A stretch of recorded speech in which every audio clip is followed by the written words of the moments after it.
Fala pessoal, bom dia! Bom dia, bom dia, bom dia, sejam todos muito bem-vindos ao nosso desafio NCPC episódio 4, né? Então sejam todos muito bem-vindos, sejam todas muito bem-vindas, todos que estão aqui ao vivo comigo, a galera que está vendo no gravado aí já não importa, né? Se é bom dia, se é boa tarde, enfim,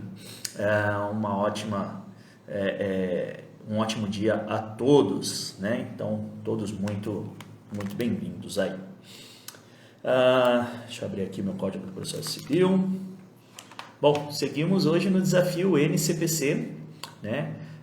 Tá sendo um desafio muito legal de fazer. Foi uma ideia que surgiu da gente ajudar ainda mais as pessoas que querem atuar com perícias, né? A entender onde elas estão inseridas, né? Porque eu acredito fielmente nisso, de que quando a gente entende, a gente sabe onde nós estamos inseridos, qual o nosso posicionamento, nossos deveres, nossas obrigações, assim como os demais que estão à nossa volta, a chance de que a gente consiga prestar um melhor serviço, realizar uma atividade de uma forma muito mais eficaz, eficiente, muito mais efetiva, ela acaba sendo maior. Então, eu sempre falava, né, que o NCPC é o regulamento da atividade do perito, da perícia e tal, e muita gente ficava com dúvida, né, sobre o que é o NCPC. Então a gente resolveu fazer uma interpretação aí de todos os artigos do NCPC referentes às questões de insalubridade, as questões de periculosidade, para elucidar essa questão aí para a galera, tá? E para que isso? Segurança na atuação. Bom dia, Gabi. Segurança na atuação, tirar os medos, dar mais confiança, né? Você fazer uma atuação muito mais assertiva, sabendo aquilo que fala, sabendo aquilo que até onde você pode, até onde você não pode ir na sua atribuição. Então, entender o regulamento da atividade vai tirar os medos, vai dar mais segurança, até mesmo para você contestar, né, um perito se isso for necessário. E o artigo de hoje trata muito disso, tá? Eu tinha programado para hoje fazer o artigo 466, 67 e 68. Porém, eu vou conseguir fazer só o 466, às 10 horas eu tenho um compromisso particular, então eu não vou poder me estender tanto hoje aqui. Mas o artigo 466 é um dos mais importantes que a gente tem dentro do Código do Processo Civil, tá? Então vamos lá. Artigo 466 do Código do Processo Civil trata da produção da prova pericial. O artigo 466 é o que define muita coisa e que dá muita confusão, porque alguns profissionais ainda não entendem isso ou simplesmente desconhecem. Eu estou um pouco descabelado hoje aqui. Vamos lá. Artigo 466 diz o seguinte: o perito cumprirá escrupulosamente o encargo que lhe foi cometido, independentemente do termo de compromisso. Meu Deus, calma, é simples, tá? Então vamos lá. O perito cumprirá escrupulosamente, ou seja, de forma minuciosa, de forma detalhada, tá? De forma ampla, com todo o seu empenho, com toda a sua dedicação, o encargo, a tarefa, o trabalho que lhe foi cometido, que lhe foi dado, que lhe foi confiado, né? Então, o artigo 466 diz isso. O perito tem que cumprir exatamente e de forma detalhada o trabalho que lhe foi dado, independentemente do termo de compromisso. Qual é o termo de compromisso do perito assistente, do perito judicial nas perícias de insalubridade e periculosidade? É justamente esse, né? É o perito que ele é especializado em segurança do trabalho. Então, o compromisso dele, o termo de compromisso dele para com a justiça é de realizar análises de insalubridade e de periculosidade nos processos judiciais trabalhistas, tá? E ele deverá cumprir detalhadamente, exatamente o trabalho que lhe foi dado, que lhe foi pedido.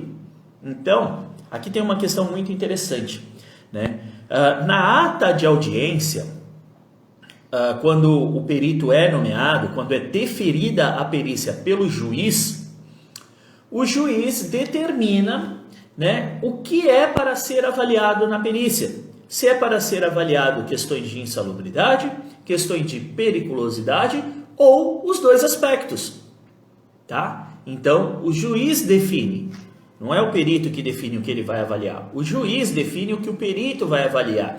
E ele tem que cumprir escrupulosamente o encargo que lhe foi dado, ou seja, ele tem que fazer um exame detalhado do que lhe foi pedido. Se o juiz determinou que seja feita uma avaliação de insalubridade, independentemente do perito ter o compromisso, né, por ser um profissional de segurança do trabalho, de avaliar questões de insalubridade e periculosidade, porque ele está cadastrado na Justiça do Trabalho para isso, independente disso, ele vai fazer o que o juiz pediu. Então, se o juiz definiu na ata de audiência que a análise é de insalubridade, o perito tem que avaliar insalubridade. Se o juiz definiu que a análise é de periculosidade, o perito vai avaliar a periculosidade. E se o juiz definiu os dois, ele pode avaliar os dois.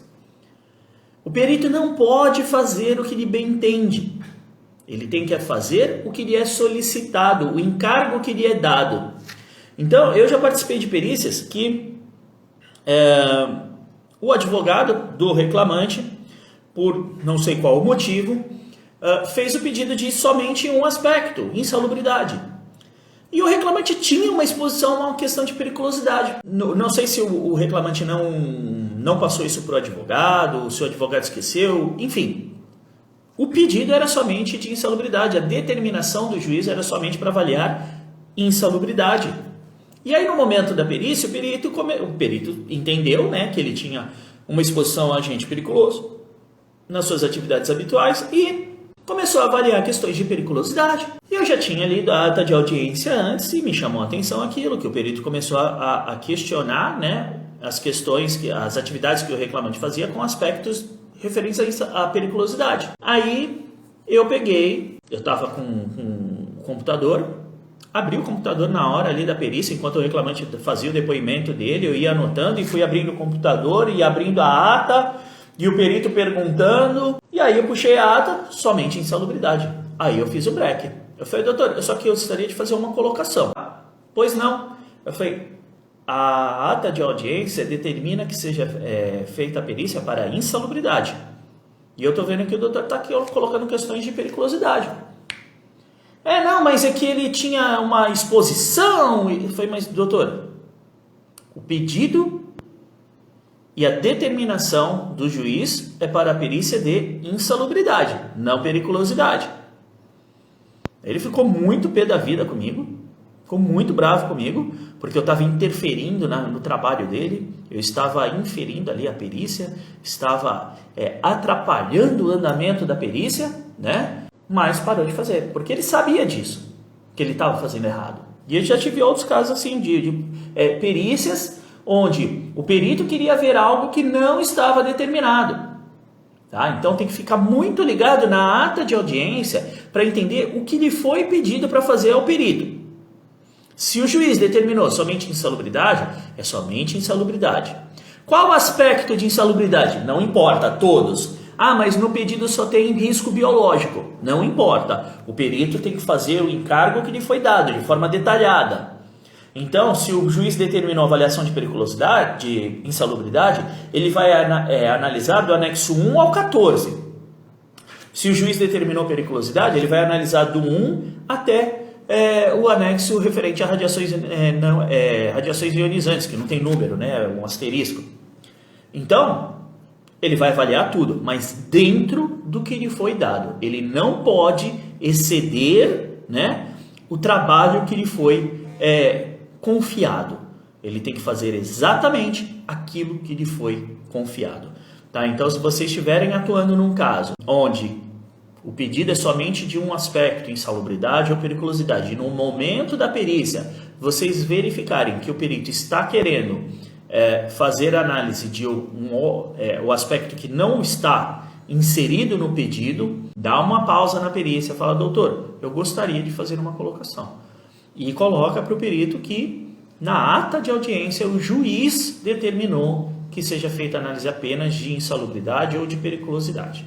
Tá? Isso é muito importante, porque o perito ele está lá contratado pela justiça, ele deve seguir o que o juiz determina. e não o que ele quer fazer, ok? Então tem que ficar muito ligado nisso, tá? Então, artigo 466, o perito cumprirá detalhadamente, exatamente o trabalho que lhe foi confiado, né? Cumprirá escrupulosamente o encargo que lhe foi cometido, independente do seu termo de compromisso, independente daquilo que ele está apto a fazer para a justiça do trabalho. Esse independentemente do termo de compromisso pode ter várias interpretações, tá, galera?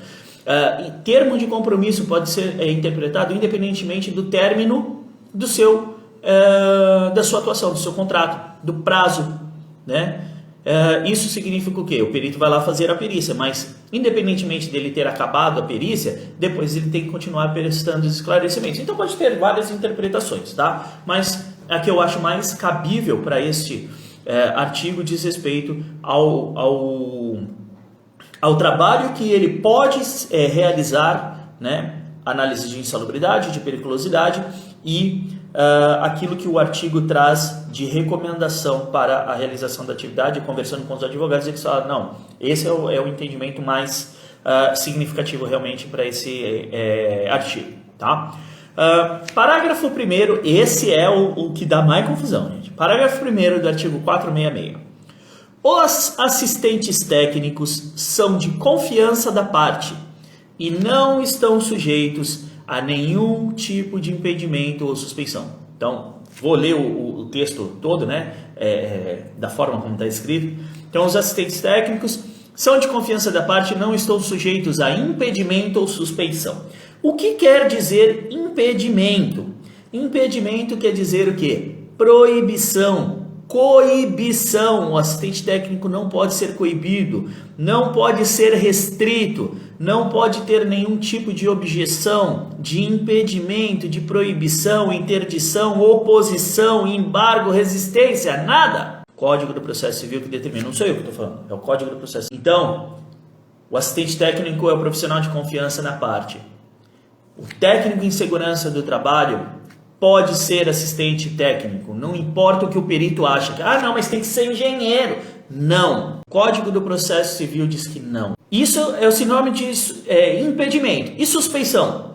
Então, o assistente técnico é de confiança, são de confiança da parte e não estão sujeitos a suspeitas, cisma, desconfiança, dúvida, hesitação, incerteza, pressentimento, receio, suposição, suspicácia. Então, não importa, o perito não tem que dar pitaco no assistente técnico. Se o assistente técnico é engenheiro, se é técnico, se é tecnólogo, se tem experiência, se não tem. Não é papel do perito isso. O papel do perito é cumprir o encargo que lhe foi dado, ou seja, fazer uma análise de insalubridade, fazer uma análise de periculosidade. Não ficar querendo dar pitaco no assistente técnico. Por quê? O assistente técnico é o profissional de confiança da parte.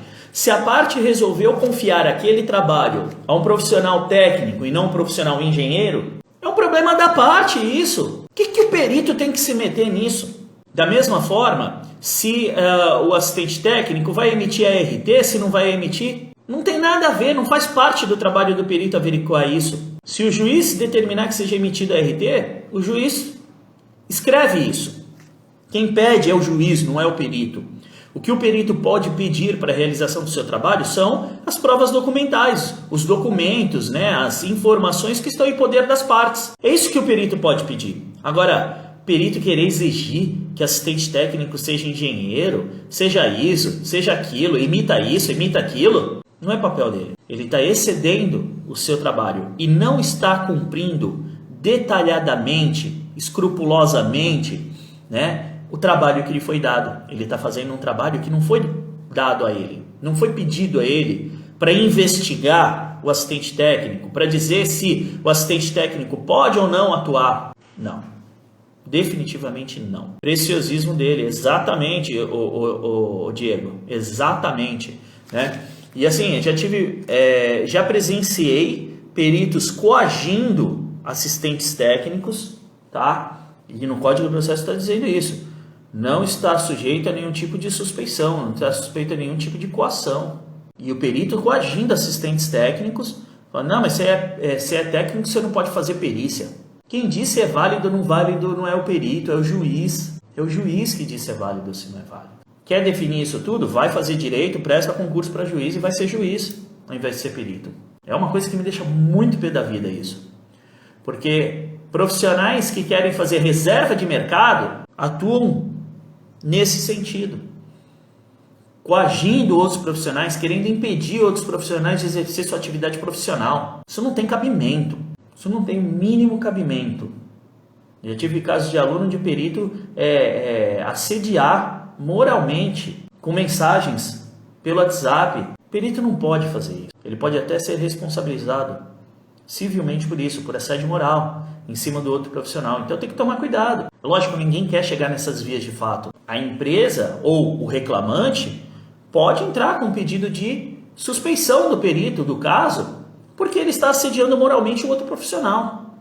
Uma vez que o assistente técnico é de confiança da parte. Se a parte quiser colocar o açougueiro como assistente técnico, ela põe. O perito não tem nada a ver com isso. Tirando os casos de perícia contábil. Tirando os casos de perícia contábil. O que não é nosso caso, está muito longe da gente. Então a gente nem leva em consideração. Tá?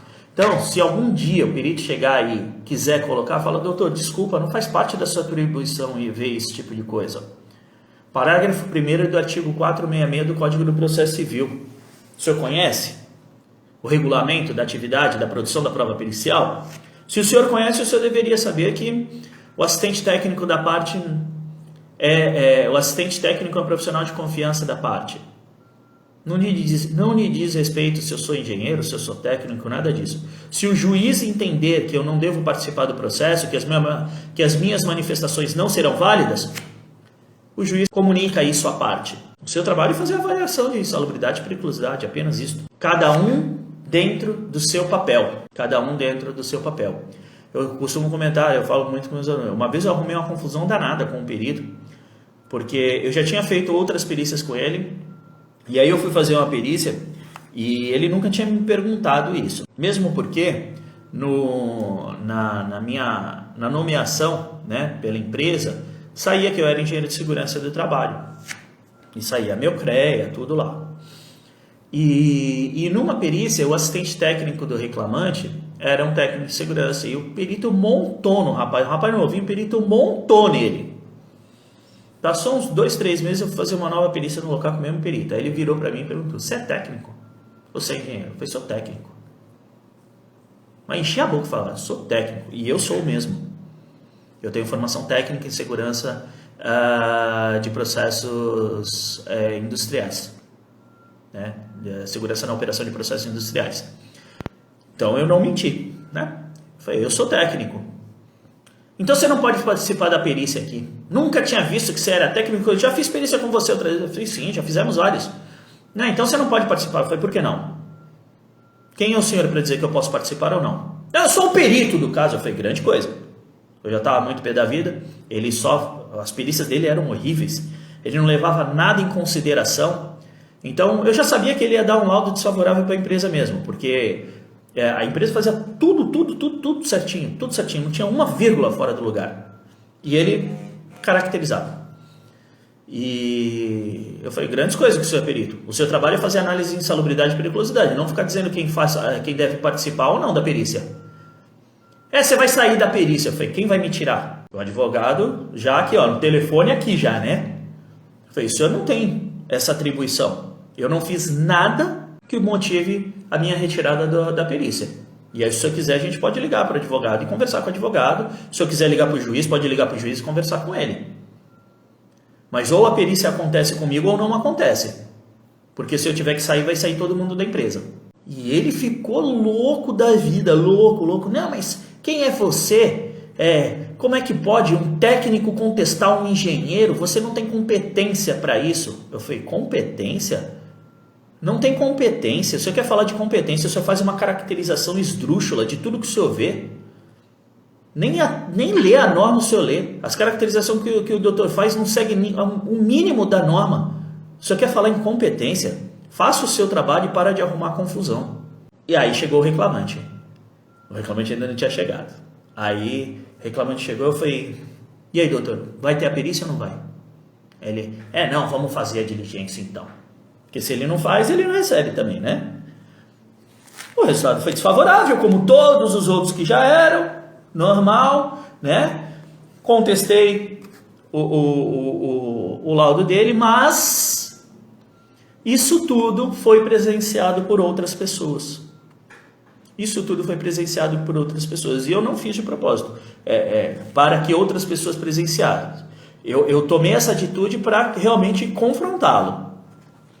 A empresa, o advogado, aí eu sempre reportava tudo para os advogados, eu faço isso até hoje, tudo que acontece na perícia eu reporto para o advogado. O advogado falou, não, legal, teve o pessoal da portaria que acompanhou isso, a gente já está sabendo, e nós vamos entrar com uma representação contra esse perito, junto ao juiz e junto ao conselho de classe. E ele não mais fez perícia na empresa. Uma coisa que foi involuntária, que era apenas para externar uma insatisfação minha com a postura do perito, acabou sendo algo favorável para a empresa, porque a empresa entrou com uma contestação contra esse perito, um impedimento dele na participação das perícias da empresa, relatou tudo o que foi ocorrido, inclusive com testemunhas. E aí ele não fez mais perícias na empresa. Então, assim, o perito não pode fazer o que ele quer. O perito não pode fazer o que ele quer. Ele é o responsável pela perícia. No momento da perícia, ele é um servidor do serviço judiciário, né? Ele tem fé pública, tem o maior respeito com a posição do perito. Mas não tem o respeito com profissionais, entendam o que eu estou falando, tá? Sobre esse não tenho respeito, né? Com profissionais que adotam esse tipo de postura.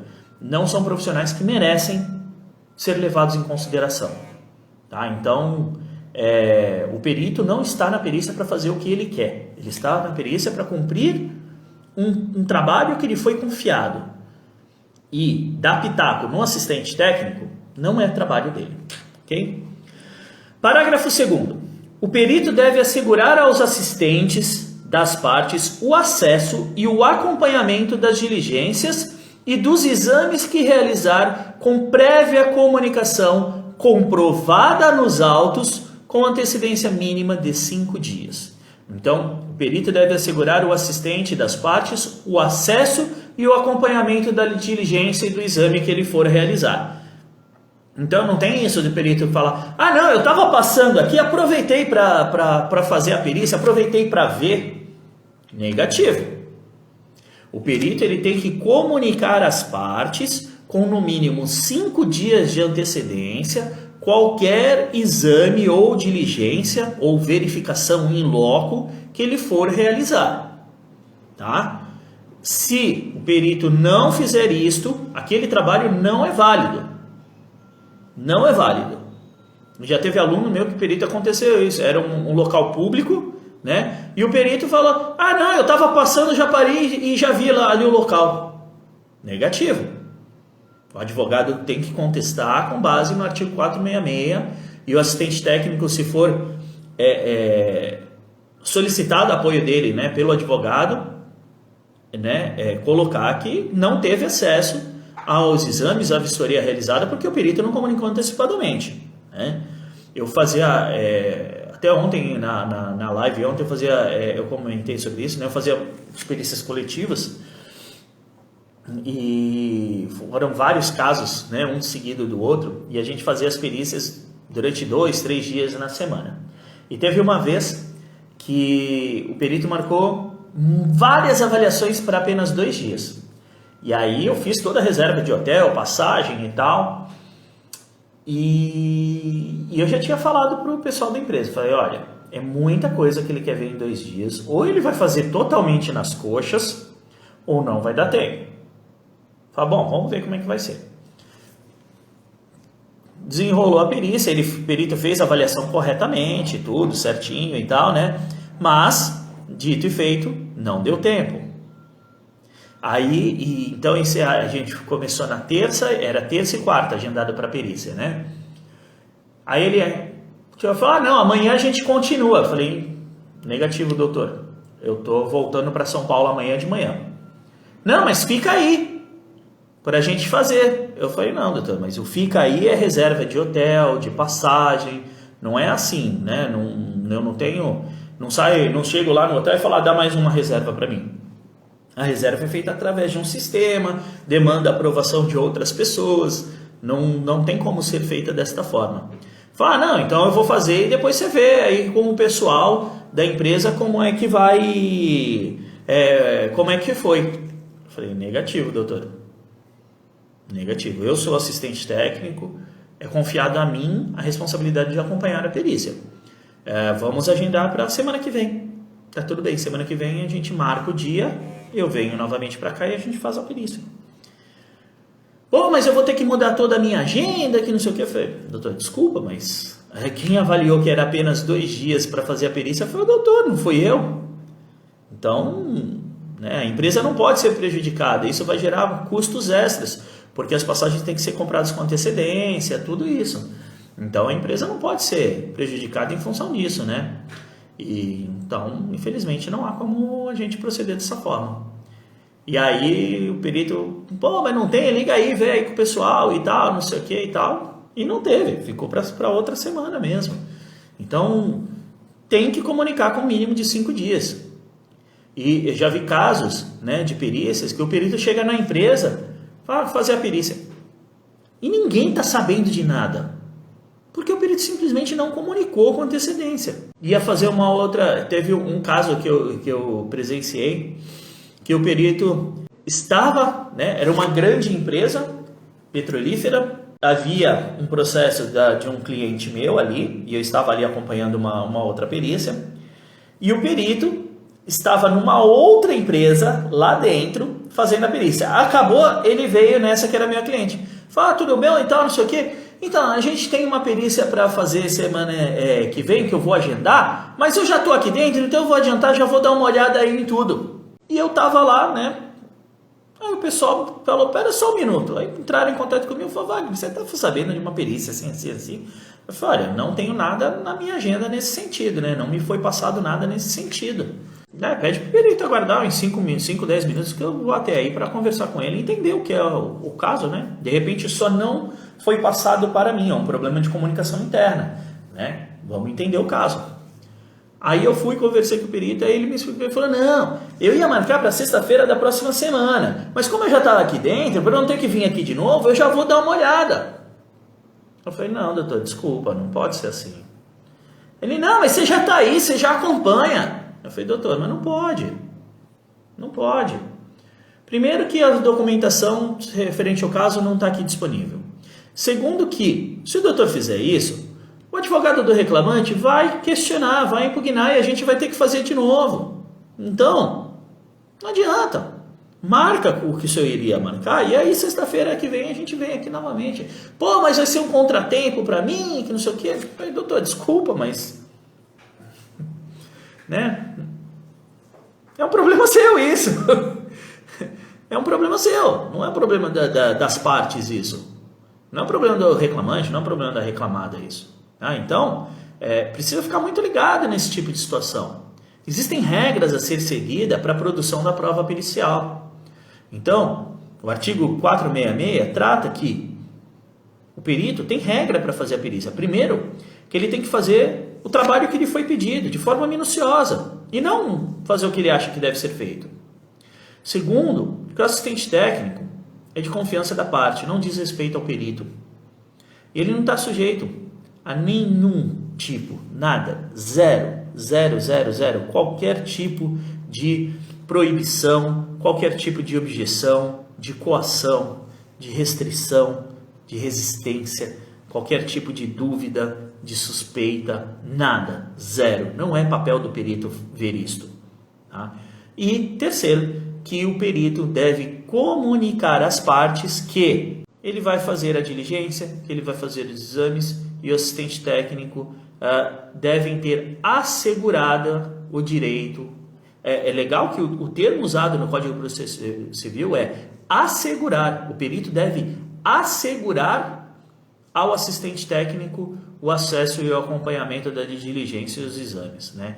Então, se a empresa não deixar, por exemplo, o assistente técnico do reclamante ingressar na empresa, ele estando indicado nos autos e tal, é papel do perito assegurar que ele acompanhe o exame, né? E se o perito não faz isto, ele está deixando de fazer o seu trabalho, ele não está cumprindo escrupulosamente o trabalho que lhe foi dado.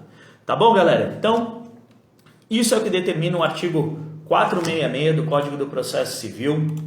Depois a Thaís vai colocar uma foto, eu tô com essa camisa aqui, lá no meu Insta, lá no meu feed lá do Instagram. Deixa lá o seu comentário, qual foi a sacada, se você já passou por alguma experiência nesse sentido, como é que foi que você saiu dessa experiência, mas principalmente para ajudar outros profissionais, né? Vamos fazer esse movimento aí de, através das nossas sacadas, das nossas experiências, do nosso conhecimento, a gente ajudar outros profissionais. O Henrique está comentando aqui que já aconteceu com ele, estava no subsolo e avisaram que o perito na portaria da empresa fazer uma perícia. Acontece mesmo. A Juma, acho que é Jumas, não sei, desculpa. Humildade sempre, respeito com os profissionais. Existem peritos que acham que tem o rei na barriga, infelizmente, né? Toda profissão é assim, né, Diego? Existem profissionais e profissionais. Cabe ao assistente técnico colocar os pingos nos is também, né? Porque ele é contratado para isso também. O comentário do Marco Antônio foi o seguinte: a grande sacada dele da live de ontem foi sobre as questões de antecipar os honorários referente a perito. Provavelmente o Marco também atua aí como perito e como assistente técnico, né?